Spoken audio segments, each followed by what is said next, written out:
ద్వార ఫలితాల గురించి తెలుసుకుందాం ఇప్పుడు. ప్రాచీన కాల గ్రంథాల్లో మీకు సింహద్వారం ఎలా పెట్టాలో చెప్పారు గృహాలకు. సింహద్వారం గురించి. అది మీకు దాని ఫలితాలు చెప్పలేదు. ముఖ్యంగా పలానా ప్లేస్‌లో పెట్టాలి. లెఫ్ట్ ఆఫ్ సెంట్రల్ లైన్ అనేసి, తూర్పు అయితే మహేంద్ర పదం అని పెట్టాలని, దక్షిణం అయితే పలానా గృహక్షిత అని, మీకు పశ్చిమం అయితే పుష్పదంత, ఉత్తరం అయితే బల్లాడ పదం పేరు చెప్పారు. ఇక్కడ పెట్టాలని చెప్పేశారు స్పష్టంగా. లేదంటే కొలతవలసి 9 భాగాలు చేసి, కుడి పక్క నుంచి 5, ఎడమ నుంచి 3 తీసుకుని 4లో పెట్టాలని చెప్పడం లేదు. అది సూత్రం. ప్రాచీన గ్రంథం అట్లా చెప్పినాయి మనకి ద్వారాలకు సంబంధించి. ప్రాచీన కాలంలో మీకు 5వ శతాబ్దం నాటి గ్రంథం వచ్చేసరికి బృహత్సంహిత అని ఒక గ్రంథం ఉంది. అది మీకు ప్రతి దిశలో 8 ద్వారాలు పెడితే మొత్తం 32 బాహ్య దేవతలు ఉంటారు. మన గతంలో చెప్పడం జరిగింది. పదదేవతలని 32 మంది ఉంటారు దేవతలు.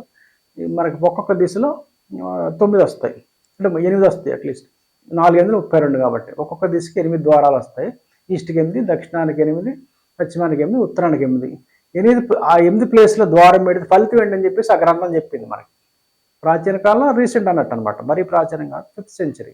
అది ఫలితాలు ఎలా చెప్పారంటే, తూర్పులో 8 ద్వారాలు పెట్టినట్టయితే ఉన్న తూర్పులో 8 ద్వారాలకి ఒక్కొక్క పదదేవత పేరు చెప్పారు, దాని ఫలితం చెప్పారు. అక్కడ సింహద్వారం పెడితే ఫలితం ఏంటని చెప్పారు. అలా మీకు తూర్పులో 8 ద్వారాలు ఫలితం చెప్పారు, దక్షిణంలో 8 ద్వారాలు ఫలితాలు చెప్పారు, పశ్చిమంలో 8 ద్వారాలు ఫలితం చెప్పారు, అలా ఉత్తరంలో 8 ద్వారాలు ఫలితం చెప్పారు. ఆ ఫలితాలు ఏం చెప్పారు చూద్దాం మనం. ముఖ్యంగా తూర్పులో మొదటి పదమైన సిక్కిలో ద్వారం పెడితే అగ్ని భయం చెప్పారు మొదటి దానికి. అలాగే రెండోది పర్జన్య అని చెప్పేసి రెండో పదం, తూర్పులో రెండో పదం. ఇది మీకు తూర్పు ఈశాన్యం వస్తుంది అనమాట. నేను చెప్పాను తూర్పే చెప్తున్నా. తూర్పులో రెండో పదం పర్జన్య పదంలో పెట్టినట్టయితే స్త్రీ జననం అని చెప్పారు ఫలితం. అలాగే మీకు మూడోది జయంత మన పదంలో సింహద్వారం పెట్టినట్టయితే అధిక ధనము అని చెప్పారు. అలాగే మీకు నాలుగోది అయినట్టు ఇంద్ర లేదా మహేంద్ర అన్నారు కొన్ని గ్రంథాల్లో. ఇంద్ర పదంలో పెట్టినట్టు రాజప్రసన్నత అని చెప్పారు. అలాగే మీకు 5వ పదమైన సూర్యలో పెడితే, సూర్య పదంలో ద్వారం పెడితే క్రోధం అని చెప్పారు. అలాగే 6లో అసత్య భాషణం అని చెప్పారు. అలాగే 7 వృష అని 7 పదంలో క్రూరత అని చెప్పారు ఫలితం సింహద్వారానికి. అలాగే అంతరిక్ష పదంలో సింహద్వారం పెడితే దొంగతనం అని చెప్పారు ఫలితం. మరలా మొత్తం తూర్పులో 8 ద్వారాలు పెడితే ఫలితాలు ఇచ్చారు బృహత్సంహిత గ్రంథంలో. అలాగే దక్షిణంలో పెడితే, దక్షిణం 8 ద్వారాలు ఒక్కొక్క పదంలో పెట్టుకుంటూ వెళ్తే ఫలితం పెట్టి ఇవ్వడం జరిగింది. అదేంటంటే మీకు దక్షిణం మొదటిదైన అనిల పదంలో ద్వారం పెడితే, సింహద్వారం పెడితే అల్ప సంతానం అని చెప్పారు. అలాగే రెండోది పూష పదంలో ద్వారం పెట్టినట్టయితే దాసీతనం అని చెప్పారు ఫలితం. అలా మీకు మూడోదైన వితథ పదంలో ద్వారం పెట్టినట్టయితే నీచత్వం అని చెప్పారు ఫలితం.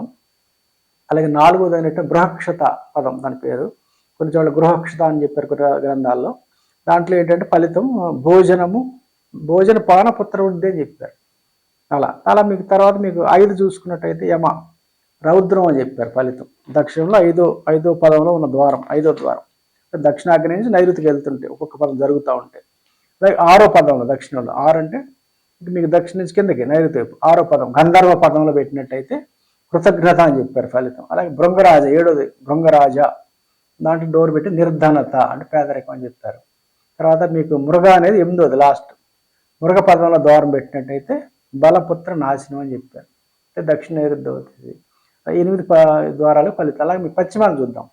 పశ్చిమంలో 8 ద్వారాలు పెట్టి ఫలితం ఏంటని ఇచ్చారు. అట్లా పశ్చిమ నైరుతి నుంచి మీకు వాయువుకి వెళ్ళాలి లెక్క పెట్టుకుంటే 8 ద్వారాలు. మీకు పశ్చిమంలో మొదటిదాని పితృల ద్వారం పెడితే పితృపదం పుత్రులకు పీడ అని చెప్పారు. అలాగే మీకు దౌవారిక రెండో పదమైన దౌవారికలో ద్వారం పెడితే శత్రువృద్ధి అని చెప్పారు. అలాగే 3వ దాంట్లో సుగ్రీవ పదంలో ద్వారం పెడితే పుత్రధన లోపం అని చెప్పారు. పుత్రధన లోపం దోషం అనమాట అది. అలాగే 4వైనటువంటి కుసుమదంత లేదా పుష్పదంత పదంలో ద్వారం పెట్టినట్టయితే పుత్రధన సంపత్తి ప్రాప్తి అని చెప్పారు ఫలితం. అలాగే మీకు 5వది వరుణ పదంలో పెడితే ధన సంపత్తి అని చెప్పారు. అలాగే 6వ పదమైనటువంటి అసురుల ద్వారం పెట్టినట్టు రాజభయము. అలాగే 7వ పదమైనటువంటి శోషలో పెడితే ధననాశనం అని చెప్పారు. అలాగే 8వది పాపయక్ష్మలో పెట్టినట్టయితే రోగం అని చెప్పారు ఫలితం. అట్లా పశ్చిమంలో. అలాగే ఉత్తర దిశకి మళ్ళీ వెళ్ళినట్టయితే 9 ద్వారాలు వాయువు నుంచి ఈశాన్యం చూడాలి. దాంట్లో మళ్ళీ మొదటిది రోగ పదంలో ద్వారం పెట్టినట్టు, ఉత్తర దిశలో రోగ పదంలో ద్వారం పెట్టినట్టయితే మృత్యువు బంధనం అని చెప్పారు ఫలితం. అలాగే మీకు నాగ పదంలో ద్వారం పెట్టినట్టయితే శత్రు వృద్ధి, రెండోది అనమాట. అలాగే మూడోదైన ముఖ్య పదంలో ద్వారం పెట్టినట్టయితే పుత్ర ధనలాభం అని చెప్పారు 3 దాంట్లో. అలాగే 4వదైనటువంటి బల్లాట, 4వ పదం బల్లాటలో సింహద్వారం పెడితే సమస్త గుణ సంపత్తి అని చెప్పారు. అలా 5 సోమ పదంలో పెట్టినట్టయితే పుత్ర ధన ప్రాప్తి అని చెప్పారు. అలాగే 6 పదం భుజగల పెట్టినట్టయితే పుత్ర వైర్యం అని చెప్పారు. అలాగే అతిథి 7 అతిథులు పెట్టినట్టు స్త్రీ దోషం అని చెప్పారు. అలాగే దితి అని చెప్పేసి 8 పదం ఉత్తర ఈశాన్యం వద్ది, ఉత్తరంలో 8వ డోరు దిత్తులో పెట్టినట్టు నిర్ధనత అని చెప్పారు. అలా ఒకవేళ గృహం చిన్నదైనట్లయితే మీకు ఒక పదం వీటితో డోర్ కంటే చిన్నగా ఉన్నట్టు పదం 2 పదాల్లో విస్తరిస్తుంది ఒక ద్వారం మంది. అలా మీకు 2 పదాల డోర్ వచ్చినట్టయితే మిశ్రమ ఫలితాలు ఉంటాయని చెప్పారు అనమాట. అది ఇందులో పాయింట్. అట్లా ద్వారాల ఫలితాలు ఇవ్వడం జరిగింది. ఇది బృహత్సంహితలో ఉన్న విషయాలు ఇప్పుడు మీకు చెప్పాను. అలా మీకు అనేక గ్రంథాల్లో కొంచెం ఫలితాలు ఇచ్చారు. విశ్వకర్మ ప్రకాశం అని, తర్వాత సమరాంగణ అప్పట్లో కొంచెం అటు ఇటుగా చిన్న చిన్న పాఠ భేదాలతోటి ఇంచుమించుగా అన్ని ఒకలాగానే చెప్పినాయి. ఇందులో మీరు చూసినట్లయితే ఈ బృహత్సంహిత ప్రకారం E2 పుత్ర సంతానం చెప్పారు. తూర్పులో 2వ ద్వారమైనటువంటి E2లో ద్వారం పెట్టచ్చు, స్త్రీ సంతానం చెప్పారు. తర్వాత 3 జయంతులు పెట్టచ్చు, మీకు 4 ఇంద్ర. తూర్పులో మీకు ఈశాన్య నుంచి తూర్పు మధ్య భాగాన్ని చూస్తే 3 చోట్ల మీరు డోర్ పెట్టచ్చు అని చెప్పడం జరిగింది. ఇందులో ఇంచుమించు మీకు తూర్పు ఈశాన్య నుంచి డోర్ పెట్టచ్చు అనేది ఇందులో దీన్ని బట్టి అర్థం అవుతుంది. తూర్పు ఈశాన్యం పెట్టచ్చు, దోషం కాదు. అలాగే మీకు దక్షిణ వచ్చేసరికి సెంట్రల్ లైన్ పక్కనే, మరీ ఆగ్నేయం కాకుండా సెంట్రల్ లైన్ కొంచెం ఆగ్నేయానికి సెంట్రల్ లైన్కి మధ్యలో పెట్టాలని వచ్చింది. ఒక చోట చెప్పడం జరిగింది, మిగిలిన దోషంగా చెప్పారు. ఇక్కడ కొన్ని గ్రంథాలు అయితే పెట్టచ్చు, కొన్ని పదాల్లో కూడా పెట్టచ్చు అని చెప్పడం జరిగింది. పశ్చిమం వచ్చేసరికి మనకి కేవలం సెంట్రల్ లైన్ వరుణ పదం కూడా పెట్టమని చెప్పారు. ఇందులో ధన సంపత్తి అని చెప్పింది ఈ గ్రంథం. 4వ పదమైనటువంటి కుసుమదంతా 2 చెప్పింది, 2 ప్లేస్లు చెప్పింది వెస్ట్ వచ్చేసరికి.